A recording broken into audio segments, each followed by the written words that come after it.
फिर दोनों मिलकर मसेटो को अपनी तरफ अट्रैक्ट करने की कोशिश करने लगती हैं। मसेटो को ये सब अजीब लगता है कि ये उसके साथ क्या कर रही है, पर धीरे धीरे वो भी अपना कंट्रोल खो देता है, जिसके बाद तीनों मिलकर इस तूफान और भूकंप का भरपूर मजा लेते हैं। फिर अपना काम खत्म होने के आज की कहानी है एक ऐसे नौकर की जिसका अफेयर एक राजा की पत्नी से हो जाता है, और ये बात जब उस राजा को पता चलता है तो वो अपनी जान बचाने के लिए पहचान छुपाकर एक चर्च में जाकर काम करने लगता है। लेकिन उसे नहीं पता था कि इस चर्च की नन्स जो दिखने में धार्मिक हैं, असल में उनकी जिंदगी बहुत ही मुश्किल और अजीबोगरीब इच्छाओं से भरी हुई है। और यहाँ आने के बाद उसके साथ कुछ ऐसी चीजें होने लगती हैं जिससे न सिर्फ उसकी जिंदगी बल्कि सभी नन्स की जिंदगी भी पूरी तरह बदल जाती है। सो हेलो दोस्तों, मेरा नाम है इशिता और कहानी शुरू करने से पहले आप सबको बता दें कि हमारा ये वीडियो सिर्फ एंटरटेनमेंट और फिल्म के कंसेप्ट को समझाना और उसका एक्सप्लेनेशन करना है। हमारा उद्देश्य किसी भी धार्मिक आस्था या मान्यताओं का अपमान करना नहीं है। अगर आपको कोई भी वीडियो क्लिप या बातों से डिस्कम्फर्ट फील होती है तो आपसे रिक्वेस्ट है कि इस वीडियो को सिर्फ और सिर्फ एंटरटेनमेंट के पर्पज से ही देखें। तो कहानी की शुरुआत में हम फर्नांडा नाम की एक सिस्टर को देखते हैं जो अपने गधे को पकड़कर जंगल के बीच से चर्च की ओर आ रही होती है। चर्च में पहुंचने के बाद जिनेवरा नाम की दूसरी सिस्टर आकर उससे पूछती है, कल रात तुम कहाँ थी? फर्नांडा कहती है, हमेशा की तरह कल रात भी मेरा गधा भाग गया था और उसे ढूंढते ढूंढते सुबह हो गई। जिनेवरा कहती है, मैं तो हर रोज अच्छे से गेट लॉक करती हूँ, फिर हर रात ये भाग कैसे जाता है? दोनों बातें कर ही रही थीं कि वहाँ से चर्च का माली लुर को गुजरते हुए उन्हें गुड मॉर्निंग कहता है, पर बदले में दोनों उसे डांटने लगती हैं और वहाँ से भगा देती हैं। अब अगले सीन में सभी सिस्टर्स चर्च में जाकर सुबह की प्रेयर करती हैं, जिसके बाद वहाँ की सुपीरियर सिस्टर मरिया फर्नांडा से पूछती हैं, तुम कल रात कहाँ थी? जिस पर वो बताती है, कल मेरा गधा फिर से भाग गया था और मैं उसे ही पकड़ने गई थी। ये सुनकर सिस्टर मरिया कुछ नहीं कहती। अब इस गधे के बार बार भागने का चक्कर असल में कुछ और ही है जो हमें आगे पता चलेगा। दूसरी तरफ हम अलेसांड्रा नाम की एक और सिस्टर को देखते हैं जो अपने कमरे में बैठकर सिलाई कर रही होती है। वो बहुत उदास थी क्योंकि वो चर्च में नहीं रहना चाहती थी और बाहर जाकर अपनी जिंदगी को अच्छे से जीना चाहती थी। दूसरी ओर सिस्टर जिनेवरा को देखते हैं जो सिस्टर मरिया के साथ कुछ बातें कर रही होती है। तभी एक किताब में उसे एक तस्वीर नजर आती है जिसमें कुछ अजीब विधि के बारे में लिखा था। ये देखकर उसे थोड़ी हैरानी होती है और कुछ लाइनें पढ़कर वो किताब रख देती है। वहीं सिस्टर अलेसेंड्रा के पापा उससे मिलने आते हैं और दोनों बातचीत करने लगते हैं। उसके पापा कहते हैं, मैं तुम्हारे लिए एक अच्छा लड़का ढूंढ रहा हूँ, पर प्रॉब्लम ये है कि जो भी अच्छा लड़का मिलता है वो बहुत ज्यादा दहेज मांगने लगता है। इस पर अलेसेंड्रा कहती है, अगर आप चर्च में डोनेशन देना थोड़ा कम कर दें तो शायद दहेज के पैसों का इंतजाम हो जाएगा। पर उसके पापा कहते हैं, ये करना ठीक नहीं रहेगा, तुम चिंता मत करो और अपने करियर पर ध्यान दो। शादी हो या ना हो, पर तुम एक बेहतरीन तरीके से जिंदगी जी सकोगी। ये सुनकर अलेसांड्रा बहुत दुखी हो जाती है क्योंकि वो शादी करके ही एक अच्छी और खूबसूरत जिंदगी जीना चाहती थी। अगले दिन हम तीनों सिस्टर्स को एक साथ देखते हैं जो अपने बुने हुए कपड़ों को ले जा रही होती हैं। अलेसांड्रा अपने पापा से की गई बातचीत दोनों सिस्टर्स को बताती है, जिसे सुनकर वो भी दुखी हो जाती है। तभी वो वहाँ लुर्को को देखते हैं जो कुछ काम करते हुए उन्हें अजीब नजरों से देख रहा था, पर ऐसा करते हुए देखकर वो तीनों उस पर भड़क जाती है और अपने दिल की बढ़ास निकालने के लिए अंदर आकर उसका सामान फेंकने लगती है। और इतने से भी उनका मन नहीं भरता तो वो उसकी पिटाई भी कर देती है। दूसरी तरफ हम इस चर्च के फादर टोमासो को देखते हैं जो सिस्टर्स के बुने हुए कपड़े बाजार लेकर जाने के लिए निकलते हैं। रास्ते में लुर्को उनसे मिलता है और कहता है, मुझे माफ कर दीजिए फादर, अब मैं इस चर्च में काम नहीं करना चाहता। इस पर फादर उसे समझाते हैं कि अब आगे से ऐसा कुछ नहीं होगा, लेकिन लुर्को नहीं मानता और वहाँ से चला जाता है। इसके बाद हम चर्च से कुछ मील दूर एक घर में लॉर्ड ब्रूनो नाम के एक जमींदार आदमी को देखते हैं जो अपनी पत्नी फ्रांचेस्का के साथ खाना खाते हुए बातें कर रहा होता है। पर फ्रांचेस्का का ध्यान उनके नौकर मसेटो की तरफ होता है और मसेटो भी अपनी मालकिन को देख रहा होता है। दोनों को देखकर ऐसा लग रहा था कि उनके बीच कोई चक्कर है। फिर रात होते ही हम देखते हैं कि फ्रांचेस्का और मसेटो बिस्तर में एक राउंड खत्म कर चुके हैं। फ्रांचेस्का कहती है, मेरा पति मुझे खुश नहीं कर पाता, बस अपनी शानो शौकत की बातें करता रहता है। इसके बाद दोनों दूसरे राउंड के लिए तैयार होने लगते हैं। तभी कमरे में ब्रूनो के आने की आवाज सुनकर मासेट्टो खिड़की से कूदकर भागने की कोशिश करता है, लेकिन ब्रूनो आकर उसको पीछे से देख लेता है और उसका पीछा करते हुए सभी नौकरों के घर में चला जाता है। मगर मसेटो पहले पहुंचकर सोने का नाटक करने लगता है। इसके बाद ब्रूनो सभी नौकरों को चेक करने लगता है कि किसकी हार्ट बीट तेज है, और चेक करते हुए जब मसेटो के पास आता है तो उसे शक हो जाता है कि यही वो नौकर है। पर अंधेरा होने की वजह से वो उसे पहचान नहीं पाता, इसलिए उसके कुछ बाल काट लेता है ताकि सुबह होने पर उसे पता चल जाए कि इस तरह के हिमाकत करने वाला असल में कौन था।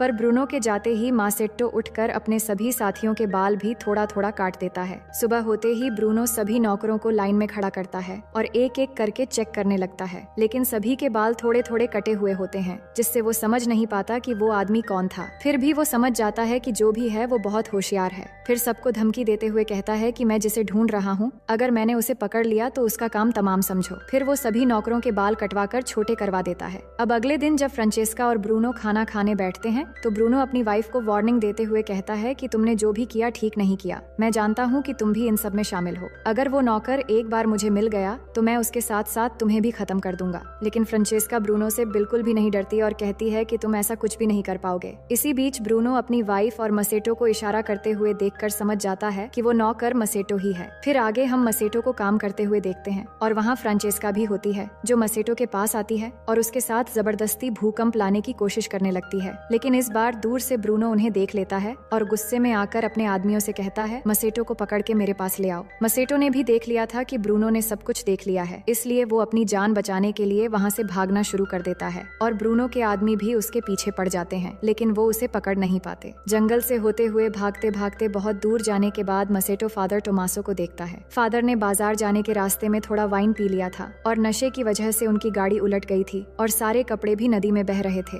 मसेटो ये देखकर फादर की मदद करता है और सारे कपड़े फिर से इकट्ठा कर देता है। इससे फादर बहुत खुश होते हैं और जब उन्हें पता चलता है कि मसेटो का कोई घर नहीं है तो वो उसे अपने साथ चर्च में ले आते हैं। फादर उसे कुछ खाने के लिए देते हैं और कहते हैं कि चर्च में तुम्हें गूंगा बहरा बनकर रहना पड़ेगा, नहीं तो चर्च की सिस्टर्स तुम्हें बहुत परेशान करेंगी। अगले दिन सुबह फादर मसेटो को सिस्टर मरिया से मिलवाते हैं और कहते हैं कि मैं एक आदमी को लाया हूँ जो हर काम में माहिर है, पर ये गूंगा बहरा है इसलिए इसे यहाँ लेकर आया हूँ ताकि ये लुर्को की जगह काम कर सके। ये सुनकर मरिया भी उसे काम पर रख लेती है। अब उसी दिन से मसेटो काम पर लग जाता है, पर सिस्टर अलेसांड्रा और फर्नांडा को नहीं पता था कि मसेटो को काम पर रखा गया है। तो फर्नांडा उसे घुसपैठिया समझकर भागते हुए उसके पास आती है और एक कुल्हाड़ी से डराकर उससे पूछने लगती है कि तुम कौन हो। तभी सिस्टर अलेसांड्रा जल्दी से मरिया को लेकर आती है और मरिया आकर उन्हें बताती है कि ये उनका नया माली है जिसका नाम मसेटो है और ये गूंगा बहरा है। फिर मरिया की बात सुनकर फर्नांडा उसे छोड़ देती है। इसके बाद हम सिस्टर मरिया और अलेसांड्रा को देखते हैं जहाँ मरिया बताती है कि तुम सिस्टर्स ने मिलकर जो कपड़े बुने थे वो फादर से बाजार जाते समय लुटेरों ने जबरदस्ती छीन ली।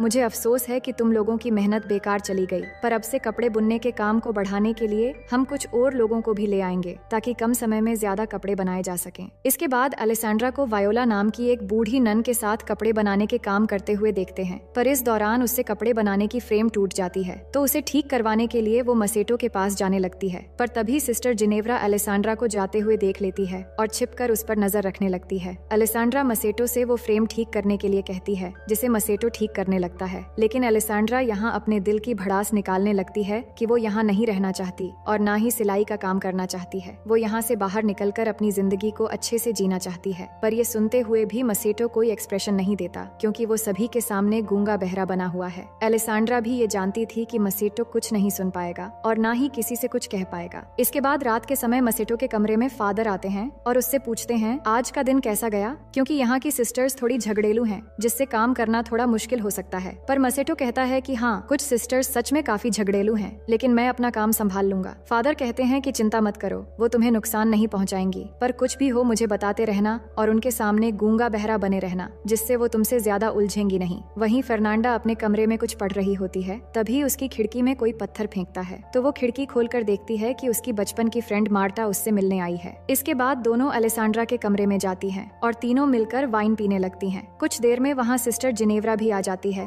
और सभी मिलकर मजे करने लगते हैं। फिर ड्रिंक करते हुए वो रोमांटिक बातें भी करने लगती हैं। मार्टा उन्हें लड़कों के बारे में कई सारी बातें बताने लगती है कि एक जड़ी बूटी है जिसे एक खास तरीके से इस्तेमाल करके लड़कों को अट्रैक्ट किया जा सकता है, और ये सब सुनते हुए बाकी तीनों भी बहुत मजे लेती हैं। अगले दिन मसेटो जब काम कर रहा होता है तब अलेसांड्रा वहाँ आती है और मसेटो से कहती है मैंने तुम्हारे लिए ये रूमाल बनाया है। फिर वो रूमाल से मसेटो के पसीने पोंछने लगती है और पास बैठकर उससे बातें करने लगती है। दरअसल पिछली रात मार्टा की रोमांटिक बातों को सुनने के बाद उसके मन में नौटी ख्यालात आ गए थे, इसलिए वो बात करते करते अचानक उसे किस कर लेती है, जिससे मसेटो भी इस चांस को बिना गवाए वहीं पर उसके साथ तूफान और भूकंप के मजे लेने लगता है। लेकिन तभी चर्च की घंटी बजने से मसेटो घबरा जाता है और अलेसांड्रा भी जल्दी से खुद को संभालकर चर्च में प्रे करने चली जाती है। लेकिन प्रे करते समय फर्नांडा अलेसांड्रा के स्कार्फ और नाखून में मिट्टी लगी हुई नोटिस करती है। अगले सीन में जिनेव्रा और फर्नांडा कपड़े धो रही होती हैं। तभी वहाँ अलेसांड्रा आती है जो बहुत खुश नजर आ रही थी। वो उनसे कहती है कल रात बहुत मजा आया। फर्नांडा पूछती है तुम यहाँ क्या कर रही हो और तुम्हारे कपड़े इतने गंदे कैसे हो गए, जिस पर वो कहती है कि मैं उस नए माली के साथ उसके कामों में हाथ बटा रही थी जिससे कपड़े गंदे हो गए। ये सुनकर उन दोनों को यकीन नहीं होता क्योंकि अलेसांड्रा कोई भी काम नहीं नहीं करती थी, पर फर्नांडा काफी शातिर थी। वो समझ चुकी थी कि अलेसांड्रा जरूर कुछ छिपा रही है। फिर आगे हम फर्नांडा और मार्टा को जंगल में देखते हैं, जो उस जड़ी बूटी को खोजती हैं। फिर वो उस जड़ी बूटी को उबालकर एक लिक्विड तैयार करती हैं, जिसके बाद मार्टा फर्नांडा की आंखों में उस लिक्विड की 2 बूंद डालती है और फिर उसकी उंगली में कट लगाकर थोड़ा खून लेकर उसके गालों पर लगाती है। लेकिन ये सब जिनेव्रा छिपकर देख रही होती है। इसके बाद फर्नांडा और मार्टा मसेटो के कमरे में जाती हैं, जहाँ फर्नांडा उसे चाकू दिखाकर डराती है। फिर दोनों मिलकर मसेटो को अपनी तरफ अट्रैक्ट करने की कोशिश करने लगती हैं। मसेटो को ये सब अजीब लगता है कि ये उसके साथ क्या कर रही है, पर धीरे धीरे वो भी अपना कंट्रोल खो देता है, जिसके बाद तीनों मिलकर इस तूफान और भूकंप का भरपूर मजा लेते हैं। फिर अपना काम खत्म होने के बाद दोनों घर से बाहर आ जाती हैं। तभी वहाँ आकर उन्हें जिनेव्रा मिलती है और पूछती है, तुम दोनों यहाँ क्या कर रही हो? जिस पर वो उसकी बातों का कुछ खास जवाब नहीं देती और बहाना बनाकर वहाँ से चली जाती है। लेकिन जिनेव्रा समझ जाती है कि वो उससे कुछ छिपा रही है। अगली सुबह हेड फादर बिशप चर्च घूमने आते हैं, तो फादर टोमासो और मरिया उनका स्वागत करते हैं। दूसरी तरफ मसेटो अलेसांड्रा के कमरे में जाता है और दोनों फिर से एक बार तूफान और भूकंप के मजे लेने लगते हैं। पर इसी बीच सिस्टर वायोला कमरे में आ जाती है, जिसे वो पहले नोटिस नहीं कर पाते। लेकिन अचानक मसेटो उसे देखकर बोल पड़ता है, जिससे अलेसांड्रा चौंक जाती है। पर वायोला के आ जाने से दोनों घबरा जाते हैं और अलेसांड्रा खुद को ठीक करते हुए वायोला की मदद करने लगती है और मसेटो बिस्तर के नीचे छिप जाता है। उनका लक अच्छा था, क्योंकि सिस्टर वायोला सुन नहीं सकती थी, इसलिए वो उनकी हरकतें नहीं समझ पाती। बाद में मसेटो बिना कोई भी आवाज किए खिड़की से निकल जाता है। अगले दिन जिनेव्रा मसेटो को आराम करते हुए देखती है और उसे अट्रैक्ट करने के लिए वो जड़ी बूटी बनाने लगती है, लेकिन वो इसे आंखों में डालने के बजाय पी लेती है। फिर वो अपने हाथ से खून निकालकर गालों पर लगा लेती है। वहीं अलेसांड्रा मसेटो के कमरे में आती है और उससे पूछती है कि उसने झूठ क्यों बोला कि वो गूंगा है। इतने में जिनेव्रा के आने की आवाज सुनकर अलेसांड्रा एक कोने में जाकर छिप जाती है और मसेटो सोने का नाटक करने लगता है। जिनेव्रा जड़ी बूटी के नशे में मसेटो के पास आकर चिपकने लगती है और अजीब अजीब हरकतें करने लगती है। लेकिन फर्नांडा के आने की आवाज सुनकर वो भी जाकर छिप जाती है, जहाँ पहले से अलेसांड्रा थी, और एक दूसरे को देखकर दोनों चौंक जाते हैं। इसके बाद फर्नांडा कमरे में आती है और चाकू से डराकर मसेटो के हाथ बांधकर उसकी आंखों पर पट्टी लगा देती है और फिर उसे डरा धमकाकर जंगल की तरफ ले जाने लगती है। पर अलेसांड्रा और जिनेव्रा छिपकर उसका पीछा करती हैं। फिर जब वो जंगल के बीच पहुंचते हैं, तब तक रात हो चुकी थी। वो देखते हैं जंगल के बीचों बीच आग जली हुई है और वहाँ कई सारी लड़कियां बिना कपड़ों के नाच रही हैं और पास में उन्होंने मसेटो को भी बांध के रखा हुआ था। अलेसांड्रा कहती है कि ये लोग क्या कर रहे हैं। जिनेव्रा कहती है, मैंने इस तरह के विधि के बारे में एक बार पढ़ा था, जिसमें इंसानों की बलि देकर कुछ लड़कियां चुड़ैल की शक्ति हासिल करती हैं, और यहाँ पर हमें पता चलता है कि फर्नांडा रोज गधे के बहाने ये सब करने आती थी और अब मार्टा भी इसमें शामिल हो चुकी है। मार्टा और फर्नांडा मसेटो को बलि देने ही वाली होती हैं। तभी मसेटो डर के मारे बोल पड़ता है कि मुझे छोड़ दो। ये सुनकर उन्हें भी पता चल जाता है कि मसेटो गूंगा बहरा नहीं है। वही नशे की हालत में जिनेव्रा भी कपड़े उतारकर उन लड़कियों के साथ नाचना शुरू कर देती है और ये देखकर सभी लड़कियां भागने लगती हैं और मार्टा जाकर जिनेव्रा से झगड़ने लगती है कि वो यहाँ क्यों आई है। इसी बीच फर्नांडा मसेटो को बलि देने वाली होती है। तभी अलेसांड्रा वहाँ पहुंचकर फर्नांडा से चाकू छीन लेती है और मसेटो को बचा लेती है। वहीं जिनेव्रा और मार्टा के हाथापाई में जिनेव्रा मार्टा को डंडे से मारकर बेहोश कर देती है। फिर उसके कपड़े पहनकर वो गधे को लेकर चर्च की तरफ भाग आती है। चर्च पहुंचकर वो चिल्लाने लगती है कि फर्नांडा एक चुड़ैल है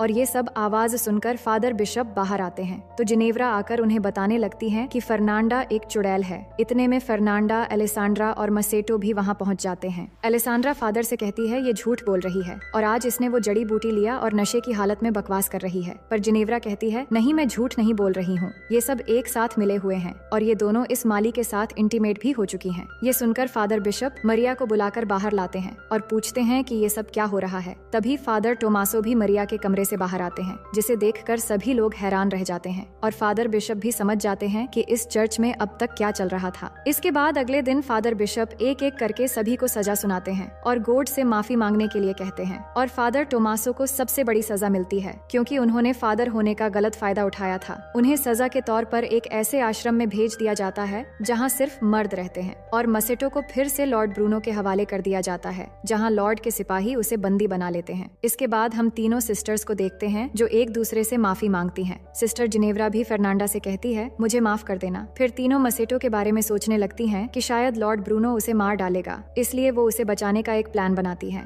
उधर लॉर्ड ब्रूनो ने मासेटो को जेल में बंद कर दिया था और फिर वहाँ आकर कहता है, मैंने अपनी वाइफ को कुत्तों और जंगली जानवरों के साथ बांध दिया है ताकि उसे दर्दनाक मौत मिले, और अब तुम्हारी बारी है, पर मैं तुम्हें नहीं मारूंगा और जिंदा रखकर उससे भी ज्यादा टॉर्चर करूंगा। ये कहकर वो वहाँ से चला जाता है। इसके बाद मसेटो उन सिपाहियों से रिक्वेस्ट करने लगता है कि वो उसे आजाद कर दें, लेकिन वो मना कर देते हैं और उल्टा उसका मजाक उड़ाने लगते हैं। फिर कुछ देर बाद एक कछुए पर जलती हुई मोमबत्ती देखकर सिपाही उसके पीछे पीछे चले जाते हैं। असल में उस कछुए को सिस्टर्स ने छोड़ा था और उनके जाते ही तीनों सिस्टर्स आकर मसेटो को बाहर निकाल लेती हैं और उसकी जगह एक पुतला रखकर मसेटो को सिस्टर्स के कपड़े पहना देती है। फिर उसे लेकर जंगल की तरफ भागने लगती है। वही मरिया को देखते हैं जो गधे को साथ लेकर टोमासो से मिलने आती है और दोनों बहुत खुश होते हैं क्योंकि उनके बीच प्यार हो गया था और वो एक दूसरे से दूर नहीं रह पा रहे थे। इतने में वो कुछ आवाजें सुनकर वो छुप जाते हैं और तभी फर्नांडा अपने गधे को वहाँ देखती है कि ये गधा यहाँ कैसे आया, लेकिन जिनेव्रा उसे वहाँ से ले जाती है। फिर उनके जाने के बाद मरिया और टोमासा बाहर आते हैं और वो समझ चुके थे कि उन तीनों सिस्टर्स ने मसेटो को छुड़वा लिया है, पर उनकी शरारत देखकर वो एक दूसरे को देखकर मुस्कुराते हैं और दोनों एक साथ वहाँ से जाने लगते हैं और इसी के साथ कहानी यहीं पर खत्म हो जाती है। तो दोस्तों, मैं उम्मीद करती हूँ कि ये कहानी आपको बेहद पसंद आएगी और अगर आप हमारे चैनल में पहली बार आए हैं तो वीडियो को लाइक करके चैनल को सब्सक्राइब कर लीजिए।